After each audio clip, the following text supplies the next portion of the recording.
نحمده ونصلي ونسلم على رسوله النبي الكريم اما بعد۔ فقہاء کرام نے لکھا ہے کہ نفلی نمازوں میں سب سے اہم ترین نماز تہجد کی نماز ہے۔ سب سے اہمیت والی نماز فرائض کے بعد اگر کوئی ہے تو وہ تہجد کی نماز ہے۔ اور تہجد کی نماز کا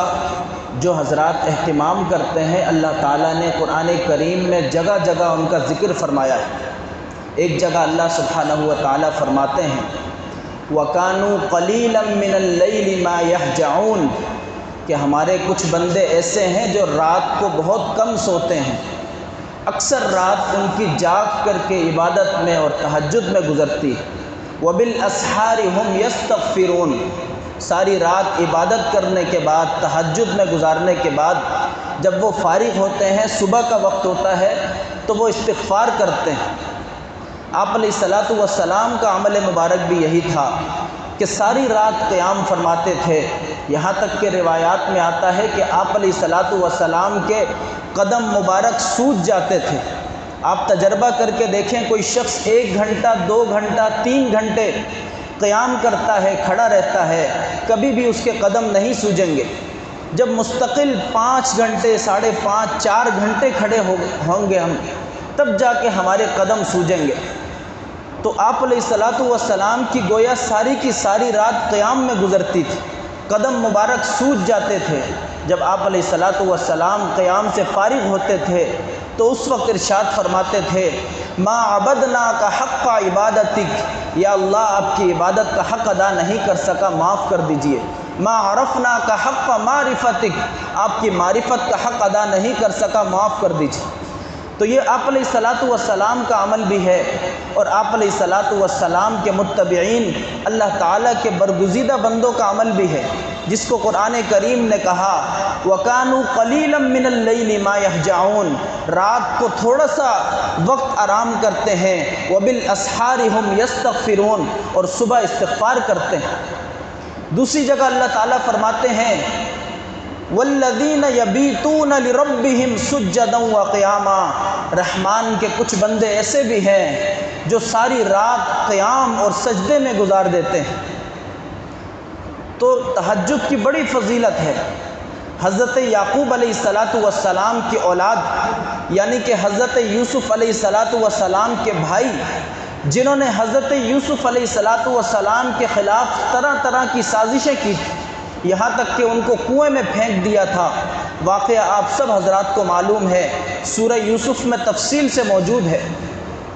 جب یہ سارا کا سارا معاملہ ختم ہو جاتا ہے،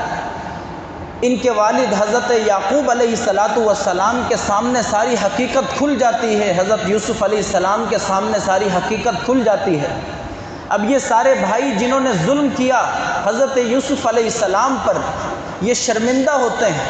تو اپنے والد حضرت یعقوب علیہ السلام سے درخواست کرتے ہیں کہ آپ ہماری طرف سے اللہ سبحانہ و تعالیٰ سے استغفار کیجئے کہ اللہ تعالیٰ ہماری ان غلطیوں کو معاف فرما دے۔ تو اس موقع پر حضرت یعقوب علیہ السلام نے فوراً سے ہاتھ نہیں اٹھا لیے دعا کرنے کے لیے، استغفار کرنے کے لیے، بلکہ قرآن کریم میں اللہ تعالیٰ فرماتے ہیں حضرت یعقوب علیہ السلام نے ان کی اس درخواست کو سن کر فرمایا سوف استغفر لکم ربی ان قریب میں اپنے رب سے تمہارے لیے استغفار کروں گا۔ فوراً اسی وقت استغفار نہیں فرمایا، بلکہ فرمایا ان قریب میں تمہارے لیے اپنے رب سے استغفار کروں گا۔ حضرات مفسرین فرماتے ہیں کہ اس میں حضرت یعقوب علیہ السلام نے تہجد کا وقت مراد لیا کہ میں تہجد کے وقت اٹھ کر کے جو خاص وقت ہے اللہ تعالیٰ کے قرب حاصل کرنے کا اور اپنی درخواست منظور کروانے کا، اپنی دعائیں قبول کروانے کا، اپنی بخشش کروانے کا، اس وقت میں اٹھ کر کے قبولیت کے ان لمحات میں تمہارے لیے استغفار کروں گا۔ تو وہ وقت ایسا ہے جیسے کسی بادشاہ سے کسی کو کوئی کام ہوتا ہے، اگر کوئی خاص الخاص کام ہوتا ہے، کوئی بڑا امپورٹنٹ کام ہوتا ہے، کوئی اہم کام ہوتا ہے، تو وہ ایسے ہی اٹھ کر کے نہیں چلا جاتا بات کرنے کے لیے، بلکہ وہ دیکھتا ہے کہ ایسا وقت ہو جس میں بادشاہ سلامت بالکل فارغ ہوں، خلوت کا وقت ہو اور تنہائی کا وقت ہو، اور اس وقت میں ان کے سامنے اپنی بات کو پیش کروں تو وہ میری بات کو قبول کریں۔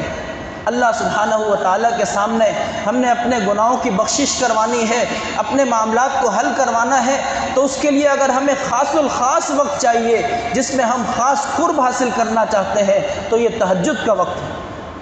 فقہاء کرام نے لکھا ہے تہجد کا وقت عشاء کی نماز کے بعد سے لے کر صبح صادق یعنی فجر کی نماز تک ہوتا ہے۔ اگر کوئی شخص عشاء کی نماز کے بعد تہجد کی نیت سے کچھ نوافل پڑھ لیتا ہے تو اللہ تعالیٰ کی ذات سے امید ہے کہ قیامت کے دن اسے تہجد گزاروں میں اٹھائیں گے۔ لیکن اس کا جو صحیح وقت ہے، جو خاص وقت ہے، جو سنت وقت ہے، وہ آخری پہر کا ہے، کیونکہ تہجد صحیح معنوں میں اسے کہا جاتا ہے کہ جب انسان سوتا ہے، سونے کے بعد پھر بیدار ہوتا ہے، پھر اللہ کے سامنے مصلی پہ کھڑا ہوتا ہے، تہجد اسے کہا جاتا ہے۔ تہجد کی کم سے کم 2 رکعت ہیں، کم سے کم، اور زیادہ سے زیادہ اس کی 12 رکعتیں ہیں۔ لیکن علماء کرام نے لکھا ہے کہ آپ علیہ الصلاۃ والسلام کا معمول مبارک 8 رکعت نماز پڑھنے کا ہے۔ تہجد کی نماز 8 رکعت پڑھنے کا آپ علیہ الصلاۃ والسلام کا معمول مبارک ہے۔ لہٰذا علماء احناف نے یہ فرمایا ہے کہ سب سے افضل یہ ہے کہ اگر وقت ہے تو تہجد کے لیے 8 رکعت پڑھی جائے، نہ 2، نہ 4، نہ 6، نہ 12، چونکہ 8 پر آپ علیہ الصلاۃ والسلام نے کثرت سے عمل فرمایا ہے تو یہ سنت عمل ہے۔ اور اگر آپ کے پاس وقت نہیں ہے آپ 6 پڑھ لیجئے، 4 پڑھ لیجئے، کم سے کم 2 ضرور پڑھ لیجئے۔ اور عام دنوں میں تہجد کے لیے اٹھنا ذرا مشکل ہوتا ہے، لیکن رمضان المبارک میں تو ہم جاگے ہوئے ہوتے ہیں، 2-4 منٹ نکالنے کی اور توجہ کرنے کی ضرورت ہے۔ 2 رکعت پڑھ لیں، 4 رکعت پڑھ لیں۔ اب رمضان المبارک کے چند دن باقی ہیں تو روزانہ اس کا خاص طور سے اہتمام کریں۔ قرآن کریم میں ایک جگہ اللہ سبحانہ و تعالیٰ فرماتے ہیں رجال لا تلہیہم تجارۃ ولا بیع عن ذکر اللہ واقام الصلاۃ وایتاء الزکاۃ، کہ ہمارے کچھ بندے ایسے ہیں، اللہ تعالیٰ نے صحابہ کی تعریف فرمائی ہے کہ ہمارے کچھ بندے ایسے ہیں لا تلہیہم تجارۃ ولا بیع عن ذکر اللہ واقام الصلاۃ وایتاء الزکاۃ، کہ ان کو نہ ان کی تجارت، نہ ان کا کسی چیز کی خرید و فروخت کرنا، نہ ان کا نماز قائم کرنا، نہ ان کا زکوٰۃ دینا، ان ساری چیزوں کو، یعنی ان کی تجارت ان کو نہ اللہ کی یاد سے غافل کرتی ہے، نہ ان کی تجارت، ان کی خرید و فروخت ان کو نماز کی ادائیگی سے غافل کرتی ہے، نہ زکوٰۃ کی ادائیگی سے غافل کرتی ہے۔ تو اللہ تعالیٰ نے تعریف کے انداز سے بیان فرمایا کہ کچھ لوگ ایسے ہیں لا تلہیہم تجارۃ ولا بیع عن ذکر اللہ، جن کو ان کی تجارت، ان کی خرید و فروخت اللہ کی یاد سے غافل نہیں کرتی، نہ نماز قائم کرنے سے غافل کرتی ہے، نہ زکوٰۃ دینے سے غافل کرتی ہے۔ اور تہجد گزار بندوں کے لیے ایک جگہ اللہ تعالیٰ فرماتے ہیں تتجافی جنوبہم عن المضاجع، کہ ان کے پہلو ان کے بستروں سے الگ رہتے ہیں ساری رات، یدعون ربہم خوفا وطمعا، خوف اور امید کی کیفیت سے، خوف اور امید کے ملے جلے جذبات سے اپنے اللہ کو پکار رہے ہوتے ہیں۔ وَمِمَّا رَزَقْنَاهُمْ يُنْفِقُونَ، اور جو ہم نے ان کو رزق دیا ہے اس میں سے خرچ کرتے ہیں۔ اس کے بعد اللہ تعالیٰ انعام بیان فرماتے ہیں کہ یہ جو لوگ ہیں جن کی ساری رات اس طرح گزرتی ہے کہ ان کے پہلو ان کی خوابگاہوں سے، ان کے بستروں سے جدا ہوتے ہیں، ان کے لیے انعام کیا ہم نے تیار کر رکھا ہے۔ فرمایا فَلَا تَعْلَمُ نَفْسٌ مَا أُخْفِيَ لَهُم مِّن قُرَّةِ أَعْيُنٍ، کوئی جاندار، کوئی سانس لینے والی مخلوق نہیں جانتی ما اخفی لہم، کیا چیز ہم نے چھپا رکھی ہے، من قرۃ اعین، ان لوگوں کی آنکھوں کی ٹھنڈک کے لیے۔ اللہ تعالیٰ نے کس انداز سے بیان فرمایا ہے کہ ہم نے ان تہجد گزاروں کی آنکھوں کی ٹھنڈک کے لیے کیا کیا نعمتیں تیار کر رکھی ہیں، کوئی جاندار، کوئی سانس لینے والی مخلوق نہیں جانتی، نہ جنات اس پر واقف ہیں، نہ انسان اس پر واقف ہیں، حتیٰ کہ فرشتے بھی نہیں جانتے کہ ہم نے ان کے لیے کیا کیا انعامات تیار کر رکھے۔ تو تہجد کا خاص طور سے اہتمام کیجئے۔ تو اس کی کم سے کم 2 رکعت ہیں، زیادہ سے زیادہ 12 رکعتیں ہیں، اور سنت اس کا یہ ہے کہ ہم 8 رکعت پڑھ لیا کریں۔ اور یاد رکھیے رات کے وقت میں جتنی بھی ہم نوافل پڑھتے ہیں، خواہ تہجد کی ہوں یا اس کے علاوہ ہم کوئی بھی نوافل پڑھتے ہیں، تو اس میں بہتر یہ ہے کہ ہر 2 رکعت پر سلام پھیرا جائے،